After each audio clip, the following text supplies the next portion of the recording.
not only do we have the future Hall of Famer, Vince Carter, always great when he's on the jump set, but this guy who I think was a standout of 2017 Summer League, Donovan Mitchell, is back with us as well. You could just get right back out there and suit up if you want. Man, I could. I want to. Not going to lie to you. Nah, you got to save that now. You got to save it. See, when you get, look at this, all over the place. Do you have good memories, though, from being in Summer League? Man, this feels like it was just yesterday. Not going to lie. But it's been a long journey, and it's only been 2 years. We got 2 years. I'm getting there.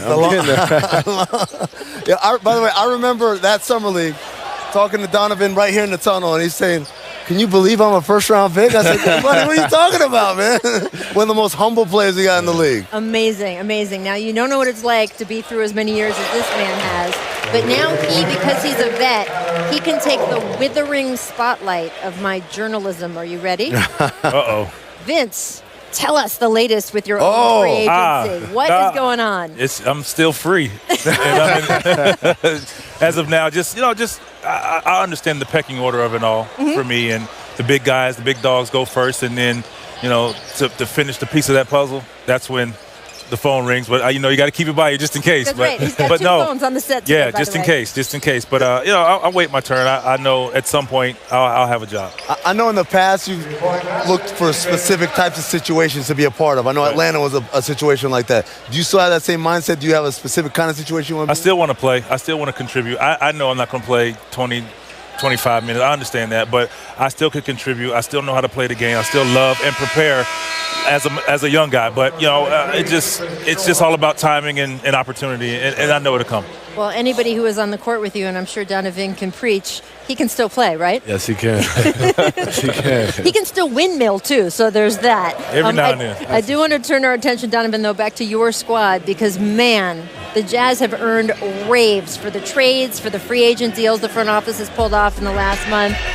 The biggest, I think, was you guys getting Mike Conley Jr. How is that going to change things for you this season? I think, a lot for me. The biggest thing is, one, picking Mike's brain. Every player, Ricky, Tabo, Fave, everybody that I've been in the league, it's like I've found ways to annoy them with as many questions as possible. So, with our 2 days of working out, I asked him just nonstop questions. And then as far as the game comes, I think he's able to hit shots. He spaces the floor. He's able to get in the lane, create, find guys, and he's a terrific passer, terrific finisher with the floaters. And I have a lot to learn from Mike. What I'm gonna say, I had the opportunity to play 3 years with him, and I think what he brings to the table for their team is his court awareness, and he knows when he needs to get a particular guy the ball.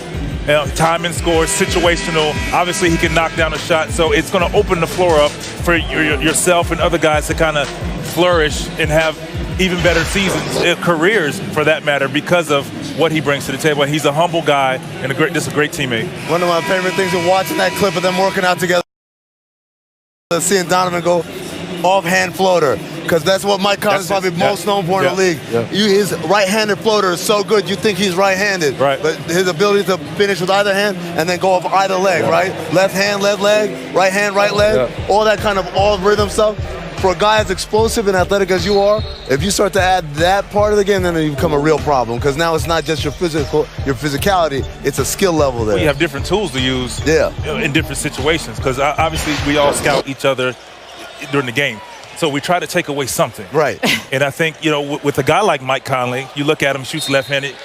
Well, guess what? When you say, hey, you don't want him to shoot the right-hand floor. Things like that. So when you have different tools in your bag, you're a tougher player. And it's funny, listening to you say, I'm going to pick his brain. That's not just talk with you. I talk to vets around the league, whether it's guys on your team or whether it's Dwayne Wade or Chris Paul. We've had conversations Carter, right? his first so years. You keep going to guys and saying, I want to learn. Your coaches say that you're the one first in the film session saying, I want to learn, tell me more.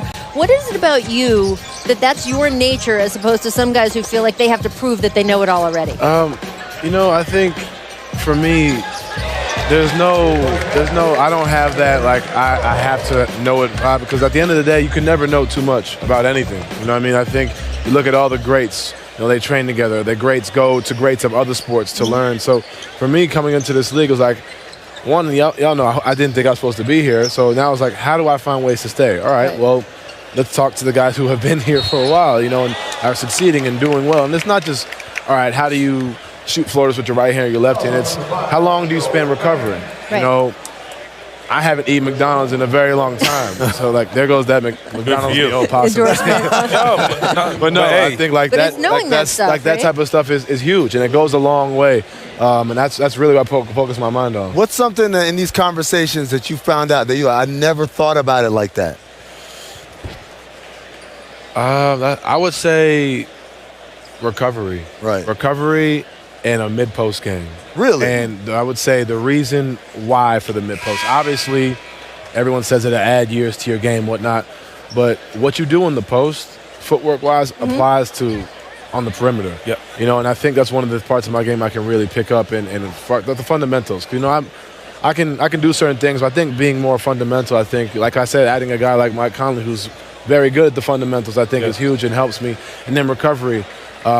I take pride in that. You know, I take pride in being the last guy, like having to be kicked out of the facility because I'm there for so long. I take pride in that because at the end of the day, one, I live alone, so like I can just stay at the facility. No reason to go home. Do we need to do a personal ad for you or something? No, is that a plea for help? Like, I'm always in the gym finding ways to get better. Like, and a guy I looked to was Thabo Sefolosha. I asked him a lot, like, man, like, what do you do? He's always in there stretching, doing things, getting there 2 hours before practice, finding ways. A guy like Vince, like, you know, he's still windmilling. Like, that's unheard of today with guys who jump. As they jumpers start to, you know, guys are decreasing. You haven't seen that. So I think asking guys questions about recovery is huge. Well, you say I'm trying to stay in the league. I'm here to tell you you are going to stay in the league. You're here. You're part of it. We have a summer league triple header following us here at the bottom of the hour. The Lakers, Bulls, then Knicks, Pelicans, finally Suns, Nuggets.